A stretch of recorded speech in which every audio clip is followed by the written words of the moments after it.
In this video, I want to talk about how a patient responsibility is calculated in a nursing home Medicaid setting.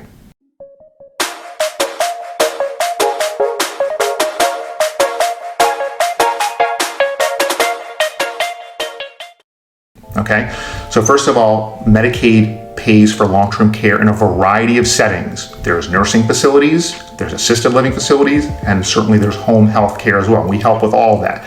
This video is only focused on our clients doing the highest level of care in a skilled nursing facility or nursing home. That is a separate program, not to be confused with the other Medicaid programs that help pay for home care or ALF care, okay? So the program that pays for nursing home care is referred to as the Institutional Care Program, or ICP. Now again, these nursing homes charge between, on average, $10,000 to $12,000 per month. So these are very expensive facilities.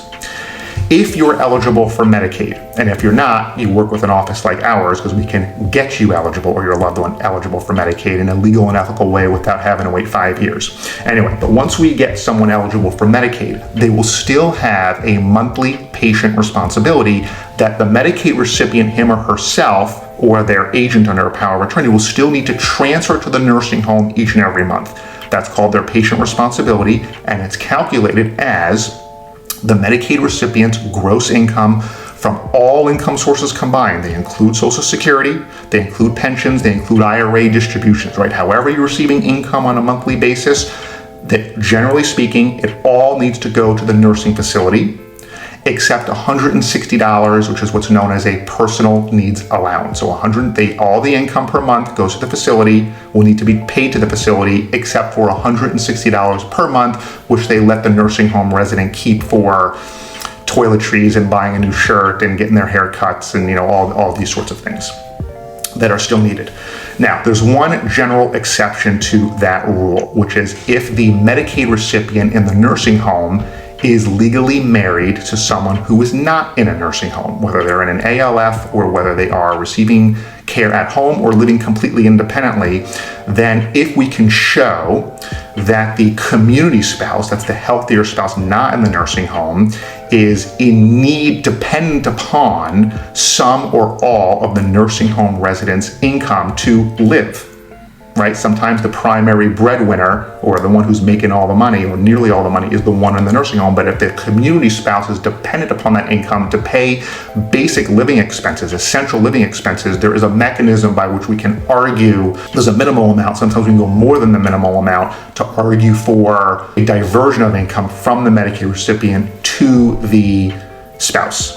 Okay, if there's no spouse, then there are very few options by which we can divert income from the Medicaid recipient to the nursing home. So generally speaking, if there's a single individual, all the income's going to the nursing facility minus $160. Now, some of that income may need to pass through what's known as a Miller Trust or a qualified income trust, right? Because to be eligible for Medicaid, you still have to have your income below a certain amount. If it's above that income cap, you have to filter it through this income trust, but the income trust is still basically just to satisfy Medicaid's rules. The money from the income trust will then be on its way to the nursing facility. So you don't get to keep money even if it's in an income trust. Now, here's where people sometimes get frustrated.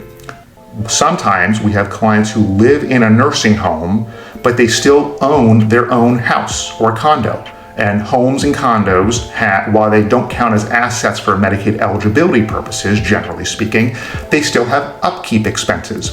And if my client who doesn't have a spouse, who doesn't have anyone else there to support the upkeep and maintenance expenses like paying property taxes and HOA fees and insurance and the utility bills are still going to run, because all of their income has to go to the nursing home, that can present a problem because Medicaid does not give you an allowance for home expenses. Their position is if you can't afford to upkeep the house, or if no one else is willing to pay those expenses, sell the house, because then you don't need Medicaid because you get however many hundreds of thousands of dollars or more for selling the house, then you don't need Medicaid. That's sort of their unwritten position on the matter. Now, we still have some tools available that are kind of beyond the scope of this video by which we can get you access to funds to pay for home expenses, but not always, and they still might not be good enough to sort of fully do the trick.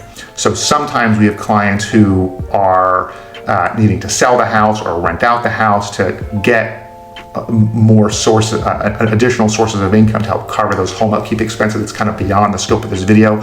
There are strategies, but be prepared. Sometimes the answer is, well, we've set the home up in what's called a ladybird deed or a revocable trust. So a son or a daughter or some other family members are going to inherit the house. They then have a financial incentive to cover the upkeep if we're not able to divert any of our clients' income for home maintenance expenses and things like that. So anyway, I'm kind of going off the rails a little bit here, but generally speaking, we have this patient responsibility that if you have a single individual is written in stone, that means there may not be income available to pay for other expenses, and we have to deal with that sometimes. So hope you found this video useful. If you did, please give it a thumbs up. Please share it. If you're interested in talking about how we can legally and ethically protect your income and assets and get you eligible for Medicaid to help pay for nursing home care, ALF care, please schedule a consultation. Thank you.